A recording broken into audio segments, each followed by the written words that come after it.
എല്ലാവരും വായിക്കണം. ഈ അമ്മാമ്മയൊക്കെ എന്ത് താല്പര്യത്തോടെ ഏഷ്യാനെറ്റത്തോടെ നോക്കിയിരിക്കുന്നു. അവളെ വെടി വെച്ചോ? എന്റെ അമ്മേ, ഈ സീരിയൽ കണ്ട് കരഞ്ഞോണ്ടിരിക്കുന്ന എത്ര അമ്മച്ചിമാരും ചേച്ചിമാരും ഉണ്ട് ദൈവമേ. ആ സമയത്ത് ഇതെടുത്ത് ആ പൊട്ട സീരിയൽ വായിച്ചിട്ട് ഇരുന്ന് കരയാതെ ഈ ബൈബിൾ എടുത്ത് വായിച്ചിട്ട് നിങ്ങൾ സന്തോഷിച്ച്. ബൈബിളിൽ നിന്ന് ഞാൻ പറഞ്ഞില്ലേ, ചിലരുണ്ട് ബൈബിളിൽ നിന്ന് സന്ദേശം സ്വീകരിക്കുന്നവരുണ്ട്. ബൈബിളിൽ നിന്ന് സന്ദേശം തെറ്റാണ്, ചെയ്യാൻ പാടില്ല. ഇത് എഴുതപ്പെട്ട വചനം പറയപ്പെട്ട വചനമായി രൂപാന്തരം പ്രാപിക്കുന്ന ഒരു സമയമുണ്ടാകും. നീ വായിച്ചുകൊണ്ടിരുന്നാൽ മതി. നിന്റെ വീട്ടിലെ പ്രശ്നങ്ങൾ, നിന്റെ വ്യക്തിപരമായ പ്രതിസന്ധികൾ ഏതായാലും അതിന്റെ ഉത്തരം ഈ എഴുതപ്പെട്ട വചനം നിന്നോട് നേരിട്ട് പറയുന്ന വചനമായി രൂപാന്തരം പ്രാപിക്കുന്ന ഒരു നിമിഷമുണ്ട്. അതിനുവേണ്ടി നീ ബൈബിൾ വായിച്ചുകൊണ്ടിരിക്കണം. തമ്പുരാൻ നിന്നോട് സംസാരിച്ചുകൊണ്ടിരിക്കണം. ഒരു തർക്കമില്ലാത്ത കാര്യം. അല്ലാതെ അവിടുന്ന് ഇവിടുന്ന് വായിച്ചാൽ എന്നെ പറ്റുന്നറിയാമോ? ഒരിക്കലും ഒരു മനുഷ്യൻ സക്കേവൂസിന്റെ കഥയൊക്കെ വായിച്ച് മാനസാന്തരപ്പെട്ട് ധ്യാനകേന്ദ്രത്തിൽ ചെന്ന് ഭയങ്കര മാനസാന്തരം. അവിടെ ചെന്നപ്പോഴാണ് സക്കേവൂസിൽ നിന്ന് ഒട്ടും വ്യത്യസ്തനല്ല ഞാൻ. കള്ളത്തൂക്ക് തൂക്കി കള്ളത്തുലാശമൊക്കെ ആയിട്ട് ഇഷ്ടം പോലെ ഉണ്ടാക്കി വെച്ചിട്ടുണ്ട്. നീ കൊടുക്കുക, നീ നിന്റെ വസ്തുവകൾ വിറ്റ് ദരിദ്രർക്ക് കൊടുക്കുക എന്ന് പറഞ്ഞുകൊണ്ട് ഇവിടെ ഈ ധ്യാനം കേട്ട് ഇവനും പെരുത്ത് അവനെല്ലാം കൊടുക്കാൻ തീരുമാനിച്ചു. വന്നിരുന്ന് പ്രാർത്ഥിച്ചു, കർത്താവേ, ഞാൻ അമിതമായി വഞ്ചിച്ചെടുത്തിട്ടുണ്ട്, ഒത്തിരി കട്ടെടുത്തിട്ടുണ്ട്, കൈക്കൂലി മേടിച്ചിട്ടുണ്ട്, ഇതെല്ലാം കൂടെ തിരിച്ചു കൊടുക്കാൻ പോവാം. ഇതെല്ലാം കൂടെ കണക്ക് കൂട്ടി ഒരു ഭീമൻ തുകയുണ്ട്. ഈ തുക ഞാൻ എന്ത് ചെയ്യണം? കർത്താവേ, അങ്ങ് എന്നോട് സംസാരിക്കണമേ. ഹല്ലേലൂയ. കർത്താവേ, എന്നോട് സംസാരിക്കണമേ. അവൻ ആ നാണയത്തുട്ടുകൾ ദേവാലയത്തിൽ വലിച്ചെറിഞ്ഞ് പോയി തൂങ്ങിച്ചെത്തു. അങ്ങനെ പറയാൻ ഒരു സാധ്യതയില്ല. കാരണം ഇത്ര നല്ല കാര്യം ചെയ്യുന്ന തമ്പുരാൻ അങ്ങനെ പറയാം. തമ്പുരാൻ എന്തോ അർത്ഥം പറ്റില്ല. അതുകൊണ്ട് അവൻ കണ്ണുകൾ കുറച്ചുകൂടി മുറുകെ അടച്ചു. എന്നിട്ട് ബൈബിൾ ചേർത്ത് നെഞ്ചോട് ചേർത്ത് പിടിച്ചിട്ട് അവൻ വീണ്ടും സ്തുതിച്ചു. അല്പസമയം കൂടുതൽ സ്തുതിച്ചു. ഹല്ലേലൂയ, യേശുവേ സംസാരിക്കണമേ. തുറന്നു. നീയും പോയി അതുപോലെ ചെയ്യുക. ഇങ്ങനെയൊക്കെ ബൈബിളിൽ നിന്ന് കിട്ടിയ സന്ദേശം. അതുകൊണ്ട് ബൈബിൾ വായിക്കും, തിരുവചനം എടുത്തു വായിക്കും. അവൻ ദ്രവ്യാസക്തി, അവൻ അഹങ്കാരമായിരുന്നു. അവന്റെ അഹങ്കാരം എന്ന മൂലമാണ്. അവൻ വയലിലായിരുന്നു, മൂത്തതാണെന്നൊരു ധാരണ. അവനെല്ലാം അറിയും. ബൈബിളിനെ കുറിച്ച് പോലും നമുക്കൊന്നും അറിഞ്ഞുകൂടെന്നുള്ള തിരിച്ചറിവ് നമുക്കുണ്ടാകും.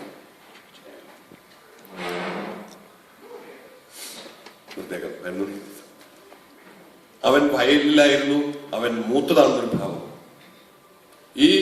ഈ അഹങ്കാരം നമുക്ക് പല മേഖലയിൽ ഉണ്ടാകും കേട്ടോ. അറിവിന്റെ അഹങ്കാരം മാത്രമല്ല, എനിക്ക് പണമുണ്ട്, അതിന്റെ ഗർവമുള്ളവർ ഒരുപാട് പേരുണ്ട്. സത്യത്തിൽ ഞാൻ അന്വേഷിച്ച് നോക്കിയിട്ടുണ്ട്. നമ്മുടെ ഈ ജ്ഞാനായക്കാരുടെ കൂട്ടത്തിൽ എത്ര പേർ കൊണ്ടുപോവാ കാശ്? ഞാൻ ഒരാളെ കണ്ടു കേട്ടോ. ഈ പ്ലാസ ജുവലറിക്ക് മുണ്ടക്കയത്ത് ഒരു കെട്ടിടമുണ്ട്, ഷോറൂമുണ്ട്, ഒരു കട. ഇത് വെഞ്ചിരിക്കാനായിട്ട് ഞാൻ മുണ്ടക്കയത്ത് നീണ്ടുകാരനാണല്ലോ. ഞാൻ നീണ്ടുപള്ളി വികാരി കൂടെ ഈ പ്ലാസ ജുവലറിയുടെ ഒരു ഓഫീസ് അല്ലെങ്കിൽ കട വെഞ്ചിരിക്കാൻ മുണ്ടക്കയത്ത് നിന്ന് കടയൊക്കെ വെഞ്ചരിച്ച് കഴിഞ്ഞപ്പോ കാപ്പി അറിഞ്ഞിരിക്കുന്നത് ഈ ബിൽഡിംഗ് ഓണറിന്റെ വീട്ടിൽ പോകണം കാപ്പി കുടിക്കാൻ. താല്പര്യം ഉണ്ടായിട്ടല്ല, പക്ഷെ എനിക്ക് പോരാൻ വേറെ വണ്ടിയില്ല. എന്നെ കൊണ്ടുപോയ വണ്ടിക്കാരെല്ലാരും കൂടെ കൂടി അവിടെ പോവാം. അച്ഛനും കൂടെ വാച്ചാൻ പോവാം. ഓ ശരി, പോയേക്കാം. കാറയില് അയാളുടെ ഉടമസ്ഥന്റെ വീടിന്റെ തോട്ടം അല്ലെങ്കിൽ വീട്ടിലെ ഗേറ്റ് കടന്നിട്ട് റബ്ബർ തോട്ടത്തിൽ കൂടെ 20 മിനിറ്റ് കാർ ഓടിച്ചാണ് വീട്ടിൽ ചെല്ലുന്നത്. ഏകദേശം എന്തുമാത്രം വലിപ്പം ഉണ്ടായിരിക്കും ഒരിടത്തിനൊന്ന് ഊഹിക്കാൻ പറ്റുമെന്ന് ഞാൻ കരുതുകയാണ്. അയാളുടെ വീടിരിക്കുന്ന റബ്ബർ തോട്ടത്തിലൂടെ വെട്ടിയിരിക്കുന്ന വഴിയിൽ 20 മിനിറ്റ് കാർ ഓടിച്ചാണ് വീട്ടിൽ ചെല്ലുന്നത്. വീട്ടിൽ ചെല്ലുമ്പോൾ നല്ല ആഢ്യത്വമുള്ളൊരു വീട്, പഴയ അറയും നിരയും ഒക്കെ ഉള്ള നല്ലൊരു വീട്. അതിന്റെ വീടിന്റെ ചുറ്റും ഇഷ്ടം പോലെ പുതിയ മോഡൽ കാർ കിടപ്പുണ്ട്. കണ്ടാൽ കാറിന്റെ സംസ്ഥാന സമ്മേളനം തോന്നുന്നു. നല്ല പുതുപുത്തൻ വലിയ വലിയ വില കൂടിയ കാറുകൾ ഇങ്ങനെ കിടപ്പുണ്ട്. അവിടെ ചെന്നു കയറി കാർന്നൂരിരുന്നു. അച്ഛാ ഇരിക്ക് എന്ന് പറഞ്ഞിരുന്നു. ഒരു പ്രായമായ മനുഷ്യനാണ്, കുടുംബനാഥൻ. ഞങ്ങളൊക്കെ ചെന്നവർ ഗസ്റ്റ് വിരുന്നുകാരില്ലായിരുന്നു. ഇരുന്ന് കഴിഞ്ഞപ്പോൾ നല്ല 35-38 വയസ്സൊക്കെ വരുന്ന 2 ചെറുപ്പക്കാരോടൊപ്പം നല്ല നല്ല പാൻസ് ഷർട്ടൊക്കെ ഇട്ട് ഒരു 5 സ്റ്റാർ ഹോട്ടലിലെ നല്ല ഒരു മാനേജറുടെ ഗമയിൽ 2 പേര് ചോദിച്ചു, മക്കളാണ്, 2 ആൺമക്കൾ. പറഞ്ഞിരിക്കും. അവരിയ്ക്കുന്നില്ല. പക്ഷെ ഇതെല്ലാം നിങ്ങൾ നിൽക്കണം, ഇരിക്കും. ഞാൻ 2 പ്രാവശ്യം പറഞ്ഞാൽ ഇരിക്കുന്നില്ല. ആദ്യം ഞാൻ ഓർത്തപ്പോൾ ചെവിയേക്കത്തില്ല. രണ്ടാമത് പറഞ്ഞപ്പോ അവര് ഇങ്ങനെ കാണിച്ചപ്പോ അതിന്റെ അർത്ഥം അവർക്ക് ചെവി കേൾക്കാം. അപ്പൊ ഞാൻ ചന്തയെ പരിപാലിക്കും. ഞാൻ ഒന്നോടെ പറഞ്ഞു, ഇതന്നെ നിങ്ങൾ നിൽക്കണേ. ഉടനെ കർണൻ പറഞ്ഞു, വെച്ചാൽ അവര് അങ്ങനെയാ, അവരിയ്ക്കയില്ല. അപ്പനിരിക്കുമ്പോ അവര് ഇരിക്കുകയല്ല, അവർ രണ്ടുപേരും നിൽക്കുക. അപ്പൊ അവരോട് എന്തെങ്കിലും ഒന്നും മിണ്ടറല്ലോ. അപ്പൊ ഞാൻ ചോദിച്ചു, എന്നോട് വിശേഷം വിളിച്ചാ സുഖമായിട്ട് പോകുന്നു. ഞാൻ ചെന്ന പരിപാടിയൊക്കെ എന്നാച്ചാ പ്ലാൻഡറാണ്. അവിടെ ഒരു 3000 ഏക്കറുണ്ട്, പിന്നെ ഇവിടെ ഒരു 600 ഏക്കറുണ്ട്, ഇവിടുത്തെ 900 ഉണ്ട്. എല്ലാം കൂടെ കൂട്ടി ഒരു 10,000 ഏക്കറിന്റെ കണക്കാൻ പറഞ്ഞു. 6000 ഏക്കർ സ്ഥലം. അതുകൂടെ മുണ്ടക്കയത്തെ കുറെ കെട്ടിടങ്ങളൊക്കെ, മുണ്ടക്കയത്തെ മിക്കവാറും എല്ലാ കെട്ടിടവും അവന്റെയാണ്. പിന്നെ ഇച്ചിരി കാഷ്യും ശൈലം റബ്ബറും എക്സ്പോർട്ട് ചെയ്യുന്നുണ്ട്. വേറെ പ്രത്യേകിച്ച് ഞാൻ ഓർക്കുവാണേ, ഒരു 100 ഏക്കറിൽ എത്ര നാനാക്കാരുണ്ടോ? 10, 50 അല്ലെങ്കിൽ 2, 3 കോടി ബാങ്കിൽ കിടന്ന് നമ്മളൊക്കെ ഇങ്ങോട്ട് ഞെളിവിന് കൊണ്ടുവരുമല്ലേ. ഭയങ്കര കാശാണ് നമ്മുടെ വിചാരം. എന്റെ പൊന്നു സഹോദരൻ, നമ്മുടെയൊക്കെ കയ്യിൽ ഈ പറയുന്ന കാശൊന്നും ഇല്ലെന്നേ. നമ്മളൊന്നും വലിയ മുതലാളിയല്ലേ. മുതലാളിയെ കണ്ട മുണ്ടക്കയത്തോ കാഞ്ഞിരപ്പള്ളിയിലോ പൊൻകുന്നത്തോ ഒക്കെ ചെല്ലി കാണാം നമുക്ക്. നമ്മൾ ഈ ഉള്ളതും വെച്ചുകൊണ്ട് ചീർത്ത് കെട്ടിയിരിക്കുക. ഞാൻ നേരത്തെ പറഞ്ഞ പോലെ തലയ്ക്കകത്തൊരു കാര്യം വന്നാൽ മതി മക്കളെ, ഇതെല്ലാം കൂടെ ഉണ്ടെങ്കിൽ തീരെ ഇത്രേ ഉള്ളൂ നമ്മുടെ കയ്യിൽ. അതുകൊണ്ട് ഈ പണത്തിനകത്തുള്ള ഊറ്റമുണ്ടല്ലോ, ഒന്ന് കുറയ്ക്കണമെന്ന് എനിക്ക് തോന്നുന്നു. തന്നെ ഞാൻ ഇന്നലെ പറഞ്ഞ പോലെ പണം കൊണ്ട് എന്ത് നേടുന്നു ഈ പറയുന്നത്. നേരത്തെ പറഞ്ഞില്ലേ ഞാൻ, നമുക്ക് ബെഡ് മേടിക്കും, ഉറക്കം മേടിക്കാൻ പറ്റില്ലെന്ന്. അതുകൊണ്ട് ഈ പണത്തിന് കൊടുക്കുന്ന ഒരു അമിതമായ അതിന്റെ പേരിൽ അഹങ്കാരം, അത് ഇച്ചിരി മാറ്റിവെക്കുന്നല്ലത്. ചിലർക്ക് അവരുടെ അഹങ്കാരം സൗന്ദര്യത്തിലാണ്. ഭയങ്കര ബുദ്ധിയെ, ഭയങ്കര സൗന്ദര്യം അപ്പടി സൗന്ദര്യത്തിൽ അഹങ്കരിച്ച് അഭിരമിച്ച് നടക്കുന്നവരുണ്ട്. ഈ അടുത്ത കാലത്ത് കരികുന്നത്ത് വെച്ച് നല്ലൊരു ചേട്ടത്തി കേട്ടോ, പാവം ചേട്ടത്തി, ഒരു പെരമടന്നുകൊണ്ടിരിക്കുക. ആ ചേട്ടത്തി കപ്പ തിളപ്പിച്ച് വാങ്ങി വെക്കാൻ പോയതാണ്. കാലത്തട്ടി ഒരു ഒറ്റ വീഴ്ച ഈ കപ്പ വെള്ളത്തിനകത്തോട്ട്. ഇത്രയും പാവം പൊള്ളിപ്പോയി. ഒരുമാതിരി അത്യാവശ്യം സൗന്ദര്യം ഉണ്ടെന്ന് പെണ്ണുങ്ങൾ കരുതുന്ന മുഴുവൻ പാവം പൊള്ളിപ്പോയി. എന്നെ ചെയ്യുന്നേ ഈ സൗന്ദര്യം ഇച്ചിരി ചൂടുവെള്ളം വീണ തീരാവുന്ന കാര്യമുള്ളൂ ഈ സൗന്ദര്യം. അതുകൊണ്ട് അതിനകത്തൊന്നും ഇങ്ങനെ ചീർത്ത് കെട്ടേണ്ട കാര്യമില്ലെന്നേ. ചിലർക്ക് ഇതാണ് കട്ടി മസിൽ, 6 പാക്ക് ബോഡി മസിൽ. നിന്റെ ശക്തിയും കരബലവുമാണ് ഇതെല്ലാം നേടിത്തന്ന് നീ വിചാരിക്കരുത്. തമ്പുരാൻ കർത്താവ് പറയുന്നുണ്ട്, നിന്റെ പിതാക്കന്മാരോട് ഞാൻ ചെയ്ത വാഗ്ദാനം അനുസരിച്ച് ഞാൻ നൽകിയതാ ഇതെല്ലാം. അതുകൊണ്ട് എന്റെ ശക്തിയും കരബലവും, മസിൽ പവർ, ആരോഗ്യം ഉണ്ടെങ്കിൽ അച്ഛൻ ഇങ്ങോട്ട് നോക്ക്, കൈവെള്ളം പൊട്ടി പണതാ. എനിക്കൊന്നും വേണ്ട തമ്പരൻ ആരോഗ്യം തന്നത്, ഞാനെല്ലാം ഉണ്ടാക്കുന്നത്. നമുക്ക് ആരോഗ്യത്തിൽ അഭിരമിക്കുന്നവരുണ്ട്. ഒരു 5-6 വർഷം മുമ്പ് കേരളത്തിൽ ഒരു കൊതുക് ഇറങ്ങി, ഒറ്റക്കുത്ത് വിചാരി വിട്ടുപോയി മനുഷ്യന്. ഒരു കൊതുക് കുത്തിയതാ.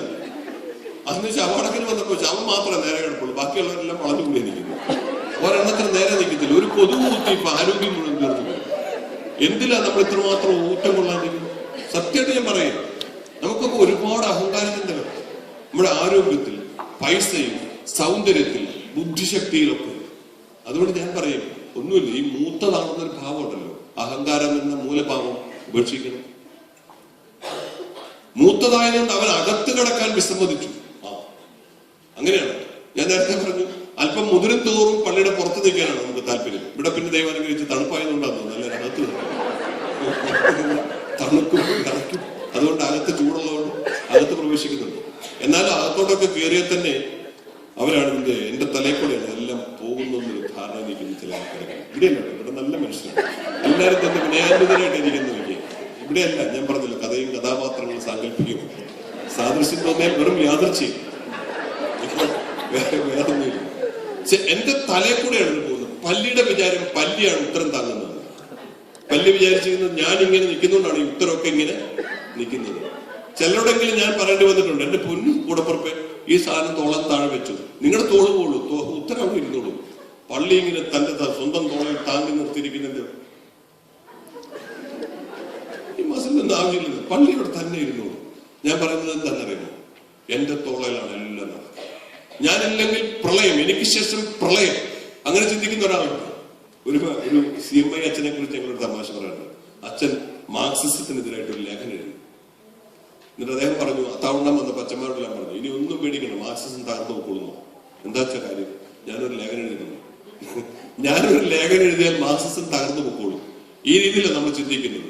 ഞാനില്ലെങ്കിൽ പള്ളിയില്ല, ഞാനില്ലെങ്കിൽ സമുദായമില്ല, ഞാനില്ലെങ്കിൽ സഭയില്ല, ഞാനില്ലെങ്കിൽ ഒന്നുമില്ല. ആ ഒരു ചിന്ത ഭയങ്കരമായിട്ടുള്ള അഹങ്കാര ചിന്ത. എനിക്ക് തോന്നുന്നു തമ്പുരാന്റെ മുമ്പിലെങ്കിലും ഒരല്പവും കൂടി വിനയങ്കനായി കേൾക്കാൻ. ബാക്കിയുള്ളവർക്ക് അയക്കുന്നേ, നിങ്ങൾ ഇച്ചിരി ബലത്തിൽ നിന്നു, ഞങ്ങൾക്കൊക്കെ ഇഷ്ടമാക്കി നിൽക്കുന്നതാണ്, നിങ്ങൾ നിന്നു. പക്ഷെ തമ്പുരാന്റെ മുമ്പിലെങ്കിലും ഒരല്പം വിനയം അത് നമുക്ക് ആവശ്യമാണ്. മറ്റു പലരും തമ്പുരാന്റെ മുമ്പിൽ, ഞങ്ങളുടെ പി ജോസഫ്, ഞാൻ കരിങ്കുന്നപ്പള്ളി ഇരുന്ന സമയത്ത് പി ജോസഫ് എന്തെങ്കിലും അത്യാവശ്യമായിട്ട് പള്ളി വരാറുണ്ട്. കരിങ്കുന്നപ്പള്ളി കുർബാനയ്ക്ക്, കല്യാണത്തിനൊക്കെ വരാറുണ്ട്. വന്നാൽ ആ നിമിഷം മുതൽ തീരുന്നവരെ ആ മനുഷ്യൻ ഇങ്ങനെ നിൽക്കും. പക്ഷെ പഞ്ചായത്ത് പ്രസിഡന്റ്, പഞ്ചായത്ത് മെമ്പറായിട്ട് വല്ലവരൊക്കെ ഉണ്ടെങ്കിൽ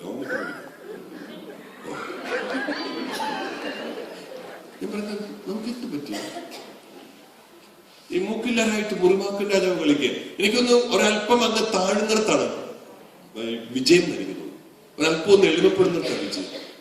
എന്റെ ദൈവം എനിക്ക് വേണ്ടി ഇത്രയും കാര്യങ്ങളൊക്കെ ചെയ്തിട്ട് എനിക്ക് ആ ദേവാലയത്തിലെ കുർബാനയിൽ പ്രവേശിക്കാൻ, അതിന്റെ ആഘോഷങ്ങളിൽ പങ്കെടുക്കാൻ സാധിക്കുന്നില്ല. കാരണം ഇത് ശൂന്യമാക്കലിന്റെ കൂതാശ. എല്ലാമായിരുന്നവൻ ഒന്നുമല്ലാതായി ഭൂമിയിലേക്ക് താഴ്ന്നിറങ്ങിയതിന്റെ ആഘോഷമായി കുർബാന എന്നൊക്കെ പറയുന്നത്. അവിടെ പോയി ഇങ്ങനെ നിൽക്കുന്നവർ അതിന്റെ അകത്ത് പങ്കെടുക്കാൻ പറ്റില്ല. അവനെ കൊണ്ട് ആ കുർബാനയുടെ അനുഗ്രഹത്തിലേക്ക് പ്രവേശിക്കാൻ പറ്റില്ല. കാരണം അത് ശൂന്യമാക്കലിന്റെ, വെറുമയാക്കലിന്റെ, ഒന്നുമില്ലാതാകലിന്റെ ആഘോഷമായി കുർബാന എന്നൊക്കെ പറയും. ആ കുർബാനയുടെ ആഘോഷത്തിൽ പങ്കെടുക്കണമെങ്കിൽ നാം ഒന്ന് താഴണം. അത് കാലിത്തൊഴുത്തിൽ പറഞ്ഞവന്റെ ആഘോഷമാണ്. അവൻ കാൽപാദങ്ങൾ കഴുകുവന്റെ ആഘോഷമാണ്. കാൽപാദങ്ങൾ കഴുകാൻ നമ്മളും തയ്യാറാകാത്ത പക്ഷം എന്തിന് കഴുകാനൊന്നും ഭാവിക്കാനൊന്നും കുനിയാനുള്ള സന്മനസ്സെങ്കിലും ഇല്ലെങ്കിൽ ഈ കുർബാനയൊക്കെ നമുക്ക് അരോചകമായിട്ട് തോന്നും. അവിടെ ഒന്ന് താഴാനുള്ള സന്മനസ് നമുക്കില്ലെങ്കിൽ ഈ കുർബാനയൊക്കെ അച്ഛന്റെ ചുരുത്തത്ര പോരാ. മറ്റച്ഛനായിരുന്നു കുറെ കൂടെ സ്ഫുടത. അച്ഛൻ ഇത് കുർബാന തിരിഞ്ഞില്ലല്ലോ, അച്ഛൻ ഒത്തിരി സമയം എടുത്ത് ചെല്ലുന്നു. നമുക്കിതിന്റെ ഈ കുർബാനയുടെ അനുഗ്രഹത്തിലേക്ക് പ്രവേശിക്കാൻ സാധിക്കുന്നില്ല.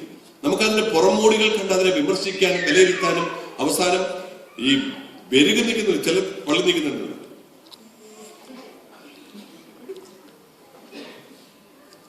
വാച്ച നോക്കി സമയം തീരാത്തതിന്റെ പേരിൽ ഇവനിങ്ങനെ കിടന്ന് ഉഷ്ണിക്കും. കാരണം അവന് കുർബാനയുടെ ആഘോഷത്തിലേക്ക് ഈ മൂത്ത മകൻ അകത്ത് കിടക്കാൻ വിസമ്മതിച്ച് പുറത്തു നിന്നു. കാരണം അവൻ ദ്രവ്യാസക്തി ഉണ്ടായിരുന്നു, അവൻ അഹങ്കാരത്തിൽ നിന്നുണ്ടായിരുന്നു. കുർബാനയുടെ ആഘോഷത്തിലേക്ക്, മാനസാന്തരത്തിന്റെ ആഘോഷങ്ങളിലേക്കൊക്കെ കടന്നു വരാൻ അവരെ കൊണ്ട് സാധിക്കുന്നില്ല. അതെ, ഇതാ മൂത്ത മകൻ പുറത്തു നിന്ന് കാര്യങ്ങൾ അന്വേഷിക്കുക. അകത്ത് കയറക്കുന്നില്ല, പുറത്തു നിന്ന് കാര്യങ്ങൾ അന്വേഷിക്കുക. അവിടെ എന്താ നടക്കുന്നത്? വേലക്കാരനാണ് ചോദിക്കുന്നത്. നോട്ടീസൊക്കെ ഞാനിപ്പം നിർത്തും.